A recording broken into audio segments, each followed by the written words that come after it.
ఉద్దర మాటలు మాట్లాడేటువంటి కొంతమంది నాయకులు మీడియా మీదకి వచ్చి మెదకులో రఘునందన్ రావు గెలిచిండంటే దానికి ఎవడో ఎల్లిగాడు మల్లిగాడు సపోర్ట్ చేసిండని ఆ ఉద్దర మాటలు మాట్లాడిన పెద్ద మనిషి ఎవరంటే మొత్తం ప్రపంచం అంతా చూసేటప్పుడు పట్ట పగలు నోట్ల కట్టలతోటి దొరికినటువంటి దొంగ రేవంత్ రెడ్డి అని సమాజం, టీవీలు, పేపర్లు, ఛానళ్లు 10 ఏళ్లు ఘోషించినాయి. మరి ఆయన కేసు ఎందుకు ట్రయల్ కాలేదు? ఎందుకు శిక్ష వేయించలేదు?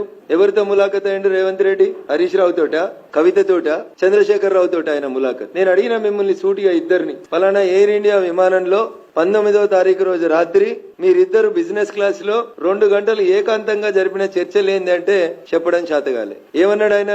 రఘునందన్ రావును గెలిపించేందుకు సిద్దిపేటలో హరీష్ రావు అనేటోడు బీఆర్ఎస్ పార్టీ ఓట్లని బీజేపీ పార్టీకి ఏపించిండు అని మాట్లాడిండు. నేను అడుగుతున్నా, సొంత ఊర్లో ఎమ్మెల్సీ నిలుపుకోవడం చేతగాలేదు, పెద్ద పొంకనాలు కొడతా ఉంటాడు, పెద్ద పెద్ద మాటలు మాట్లాడుతూ ఉంటాడు. అధికారంలో లేనప్పుడు ఎన్ని మాటలు మాట్లాడిండు. ఇవాళ అధికారంలోకి వచ్చి 6 నెలలు అయింది.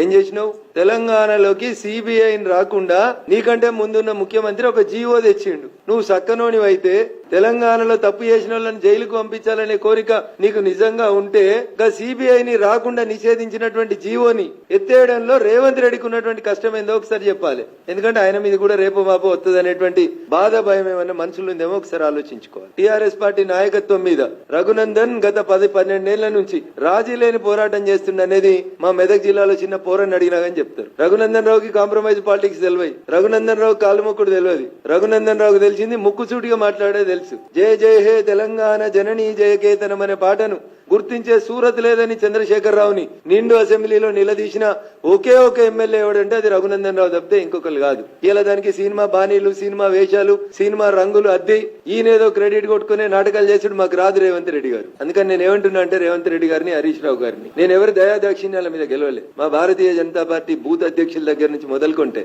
మా మెదక్ పార్లమెంట్ పరిధిలో ఉన్న ప్రతి కార్యకర్త తన్ మన్ ధన్ పెట్టి రగన్న గెలవాలని కొట్లాడితే మా మెదక్ పార్లమెంట్ ప్రజలు ఇచ్చినటువంటి తీర్పు నా మెదక్ గెలుపు.